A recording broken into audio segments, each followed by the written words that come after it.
Have you ever prayed sincerely for good fortune, recited mantras for years, or offered incense day after day, only to wonder why your life still feels stuck? Have you ever asked yourself, why does it seem like others receive blessings while I'm left waiting in silence? Welcome back, friends. You're watching a channel devoted to bringing timeless teachings into the heart of modern life. Today, we are going to explore a deeply honest question that resonates with almost everyone who's walked any form of spiritual path. Why are my efforts to gain blessings not being returned? We've all heard the phrase, what you give is what you receive. We've heard about karma, about cause and effect. But sometimes, the math doesn't seem to add up. You do good, you give, you pray, and let nothing, or at least, nothing you can see. But what if the missing link isn't in your action, but in your heart? According to Master Meng, a revered and compassionate monk whose teachings guided countless seekers, there is one critical condition required for blessings to manifest. It's not just about action. It's not about the number of recitationers. It's not even about the amount of incense you burn or the size of your donations. The key is sincerity. Not performative sincerity. Not emotional sincerity. But the kind of inner alignment that dissolves your ego and allows your actions, thoughts, and emotions to move as one. Let's unpack what this really means. There's a famous story from Master Meng's life that reveals this truth beautifully. A wealthy businessman once came to him and asked, "Master, I've been donating large sums to temples, reciting sutras every night, but I still encounter misfortune." While Master Meng simply asked, "When you give, do you wish to be seen? Do you expect something in return?" The man hesitated.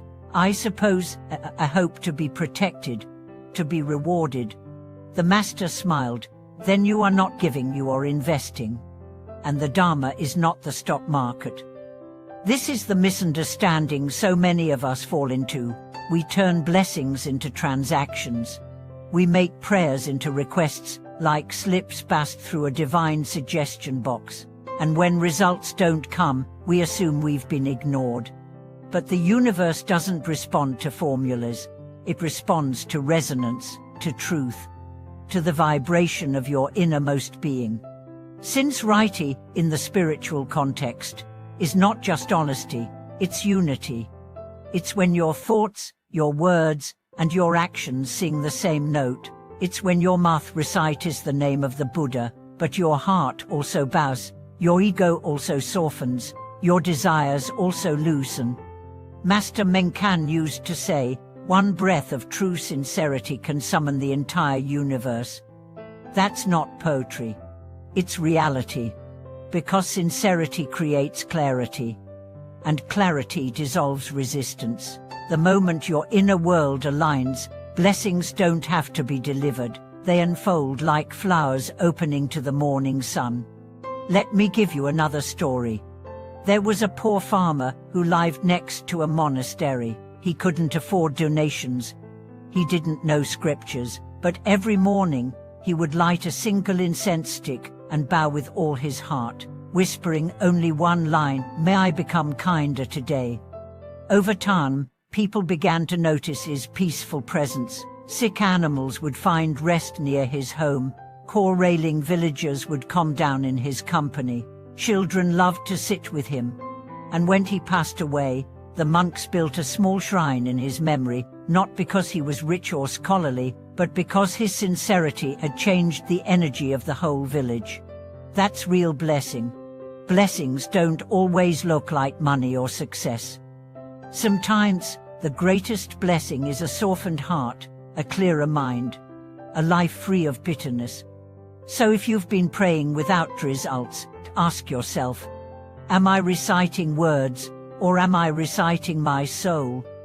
Am I giving to be seen, or am I giving to be free?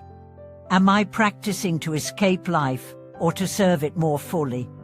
Master Meng was especially clear about this. The Buddha does not need your incense. The Buddha needs your transformation.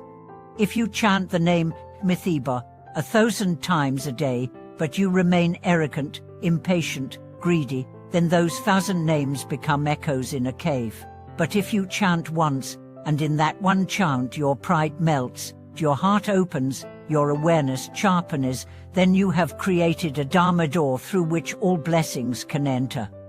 So how do we cultivate true sincerity? First, by slowing down. You can't be sincere when you're rushing. Sincerity requires attention. Next, by being honest. Admit where you're bargaining. Admit where you're afraid. Admit where you're using practice as a disguise for desire.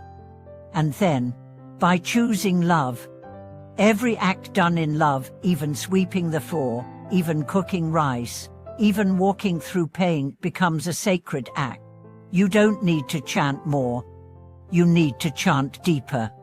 You don't need to give more. You need to give cleaner, without strings, without pride. You don't need to prove your devotion.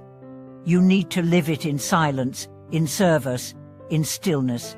There's a line from one of Master Meng's final teachings that still echoes in the hearts of his disciples.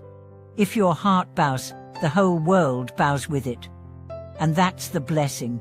Not a new car, not a perfect job, not even a disease-free life, but a heart that bows not out of weakness, but out of reverence. A heart that bows in the face of pain, without resentment. A heart that bows in the face of success, without arrogance. A heart that bows in the face of death, without fear. This is what the Dharma offers. And this is what we can all receive when we meet life not with conditions, but with surrender. When we stop treating practice like a performance, and start treating it like a return. When we stop praying to get, and start praying to give. The Buddha once said, the greatest offering is the sincere mind. So let's offer that. And if you do slowly, gradually you'll see your blessings not arriving, but awakening. Already here, already waiting, already yours. Thank you for watching this video. If this message touched something within you, please share your story. Have you ever prayed with sincerity and seen unexpected transformation? What practices have helped you align your heart and your actions? Let's inspire one another to go deeper, not louder, not longer but truer. Please subscribe, like, and turn on notifications so you never miss a new lesson in living with depth, with humility, and with soul.